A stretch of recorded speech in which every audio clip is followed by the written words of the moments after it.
tinggi. Nah, di situ. Nanti itu tolong garis bawahi yang tinggi tadi. Di situ mereka sendiri saja, lalu Yesus berubah rupa di depan mata mereka. Wajahnya bercahaya seperti matahari dan pakaiannya menjadi putih bersinar seperti terang. Maka nampaklah kepada mereka Musa dan Elia sedang berbicara kepada siapa?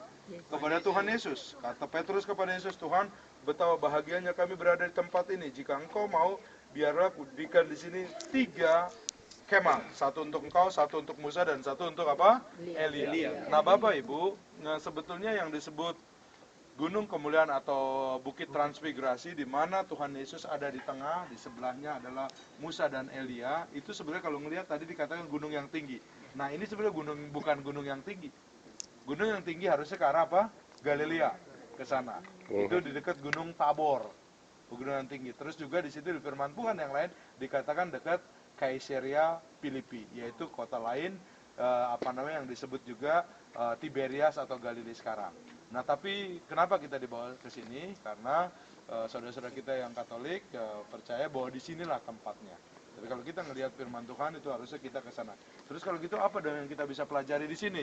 Yang kita bisa pelajari di sini ini yang disebut lembah Yezreel, terus tadi kita tarik, dan di sini juga yang disebut lembah Armageddon.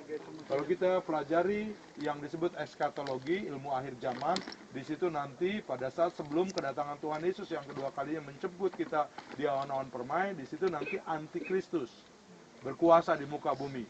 Nanti ada tanda di dahi 666 atau di tangan semuanya. Hanya orang yang mengikut antikristus baru mereka bisa berdagang, berjual beli. Itu yang terjadi nanti di sana. Dan saat antikristus berkuasa di dunia, bahkan nanti bait suci akan dirubahkan, persembahan yang tidak kudus itu nanti akan diberikan persembahan ke situ. Bahkan apa yang terjadi karena peperangan nanti yang begitu dahsyat itu mulai kita baca dari Yehezkiel pasal 38 dan pasal 39. Juga di kitab Wahyu pasal 8, pasal 9. Jadi yang saya terangkan ini semua dari mana? Dari Yehezkiel pasal 38, pasal 39, Daniel pasal 5, dan juga Wahyu pasal 8, pasal 9. Kalau kita rangkum semuanya, nanti di situ dikatakan apa? Ada dari orang-orang atau kerajaan yang disebut Gog Magog. Mereka akan datang itu. Apa itu Gog Magog? Nah, kalau kita berdiri di arah Yerusalem itu Gog Magog ke arah utara. Nah, kalau kita dari sini terus tarik ke utara, nanti bakal ketemu kemana? Ke arah Rusia.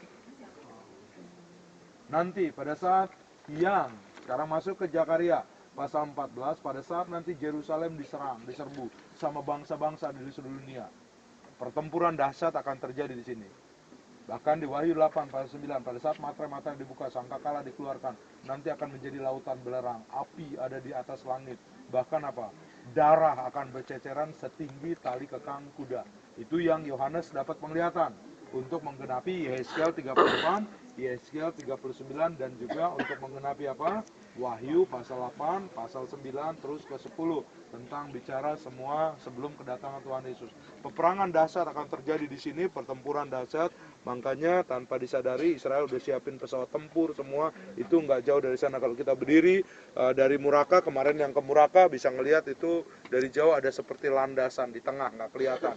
Tadi untuk mempersiapkan kalau ada serangan-serangan, karena nanti semua bangsa-bangsa akan masuk kemana? Ke Yerusalem. Untuk apa menghancurkan Yerusalem? Kembali lagi, itu semua datangnya dari dunia, semua pengen menghancurkan Yerusalem karena Yerusalem lambang dari kedatangan Tuhan Yesus.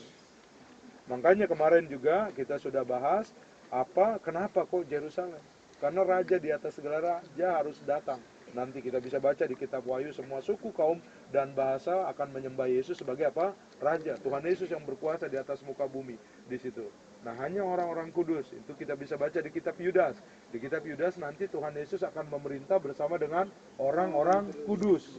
Makanya kita harus disebut sebagai apa? Mempelai Kristus. Mempelai yang tidak bercacat celah, supaya apa? Nanti pas Tuhan Yesus datang, Tuhan Yesus akan memerintah seluruh muka bumi bersama dengan kita. Yang percaya katakan amin. Amin. Pada saat kita tidak kedapatan bercacat celah, itu kita bisa baca di kitab Yudas. Nah, pertempuran dahsyat dari Gog Magog tadi itu akan terus masuk ke sini. Di sini maka disebut lembah Armageddon atau lembah Yezreel. Pertempuran tersebut terus terjadi di sini.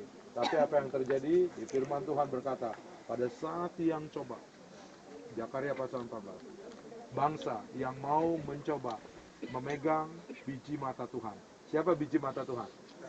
Israel. Apa yang terjadi? Tuhan sendiri akan berperang mereka, dan Tuhan berkata dalam Yesaya 39, Tuhan akan menghancurkan raja dari kerajaan Gog Magog. Saya akan bacakan firman Tuhan untuk saudara-saudari supaya jelas kalau untuk mengenai akhir zaman ini.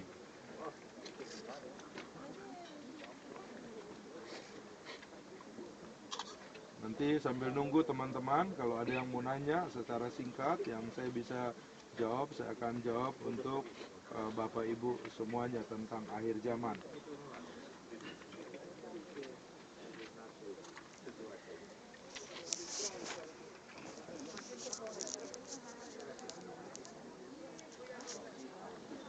Firman Tuhan tentang Gog di tanah Magog.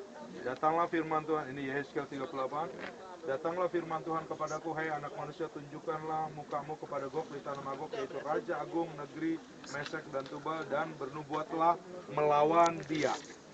Dan berkatalah begini firman Tuhan, lihat aku akan menjadi lawanmu, hai Gog, Raja Agung negeri Mesek dan Tubal. Nah, Tuhan sendiri udah berkata kepada bangsa-bangsa. Gog itu tadi dari utara, kalau umpamanya negara-negara Eropa nanti menyerang Israel, Tuhan berkata aku yang akan menjadi apa? Lawannya mereka. Makanya nanti akan terjadi pertempuran dahsyat, kita nggak tahu. Nah, bayangkan kalau Yohanes waktu itu dapat penglihatan. Di situ setinggi tali kekang kuda, bahkan juga ada pertempuran dahsyat. Bahkan firman Tuhan berkata apa? Sepertiga manusia akan apa? Musnah. Bahkan sepertiga kapal-kapal di lautan akan musnah. Itu kitab Wahyu, kita bisa baca semuanya dari 8, 9 semuanya. Apa itu tandanya? Coba bayangkan sejenak. Sekarang yang diributkan antara Israel dengan Iran apa? Ada yang tahu? Nuklir. Cuman nuklir doang yang bisa memusnahkan manusia. Lihat Hiroshima, Nagasaki. Itu bom yang 1/1000 ya. Kekuatannya 1/1000 dibandingkan dengan bom nuklir yang ada di dunia. Itu sudah seperti itu hancurnya. Itu yang bakal terjadi dengan dunia ini. Pertempuran dahsyat, belerang. Di situ dikatakan kalau kita baca dia akan ada belerang. Belerang tuh lambang. Kalau Bapak lihat film dokumenternya Hiroshima, Nagasaki apa? Seperti mushroom kan, seperti belerang kan, yang pernah lihat bagaimana dahsyatnya pertempuran. Nah, Israel punya nuklir. Nah, Israel sebetulnya udah siap pada saat tahun 73. Pas diam-diam Israel lagi pada doa Yom Kippur diserang sama apa? Sama Mesir. Waktu itu semuanya udah apa? Ayo, pakai itu nuklir. Tapi Israel nggak mau pakai. Kenapa? Kalau nggak musnah bangsa Arab waktu itu. Mereka untuk persiapan. Tapi Iran cuma satu tujuannya. Selalu presidennya bilang, untuk apa? Menghilangkan Israel dari muka bumi. Firman Tuhan sudah berkata, nanti apa terjadi pertempuran Gog Magog tadi. Tapi di Zakaria pasal 14 dan juga firman Tuhan tadi dari Yesaya 38 saudara. Siapa? Hai Gog Magog, hai Mesyak, kalau engkau melawan bangsa ini, aku yang akan berperang. Nah, Tuhan Yesus nanti akan datang dengan apa? Dengan segala kemuliaannya. Bayangkan coba manusia.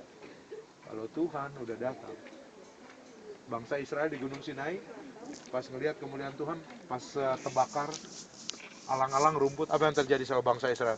Mereka ketakutan. Nah, kenapa Tuhan mau kita menjadi apa? Bangsa yang kudus, imamat yang rajani. Karena hanya pada saat kita kudus hati kita, pas Tuhan datang kita sanggup ngelihat. Karena Tuhan kudus dan kita gerejanya kudus, baru kita akan berpandangan. Tapi kalau Tuhan kudus, kitanya tidak kudus, apa yang terjadi? Bangsa Israel lari ketakutan. Karena kemuliaan Tuhan, bayangkan Tuhan dikelilingi dengan miliaran malaikatnya, dan malaikat terus berkata, kudus, kudus, kudus, kudus. Bayangkan kemarin kita di Kana, siapa yang merasakan hadirat Tuhan kemarin pas kita ibadah raya? Kita semua merasakan hadirat Tuhan kan? Yeah. Nah, itu baru cuman apa? Seperkecil daripada hadirat Tuhan. Kalau kemuliaan Tuhan datang, langit terbuka, Tuhan datang bersama dengan miliaran malaikat yang semuanya berkata kudus, kudus. Lutut kita kalau nggak biasa menyembah Tuhan nggak bakal tahan.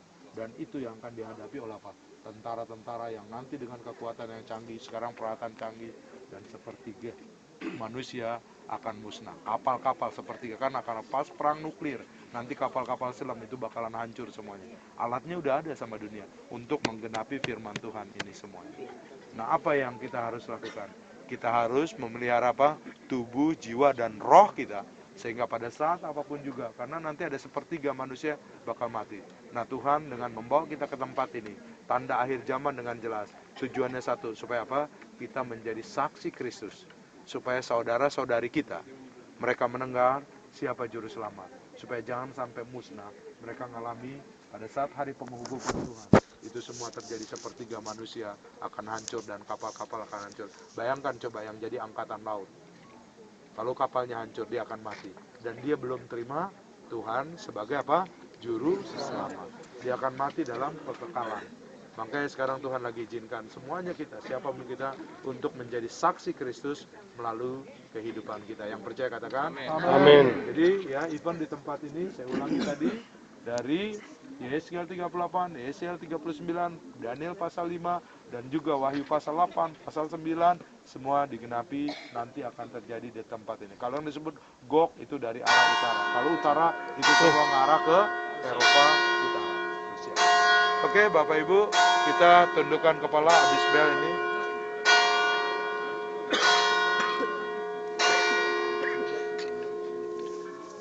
Mari kita tundukkan kepala kita. Kalau kita dikasih kesempatan ada di tempat ini, kita tidak tahu kapan, apakah besok, lusa, tahun depan, 10 tahun, 20 tahun terjadi pertempuran dahsyat di tempat ini. Kita mau minta, kalau engkau diingatan dengan 1 jiwa, 2 jiwa, di tempat kita, di rumah kita masing-masing, yang belum mengenal keselamatan, di tempat ini kita mau berdoa untuk keselamatan itu datang. Karena pada saat nanti di akhir zaman, pada saat antikristus berkuasa, pada saat dunia terus ada dalam keadaan dosa, Tuhan sendiri nanti akan berkata, engkau akan menjadi musuh aku. Di situ masa anugerah sudah lewat, kita tidak bisa lagi menginjili. Karena Tuhan akan berperang dengan bangsa-bangsa yang coba menghancurkan biji matanya di Israel.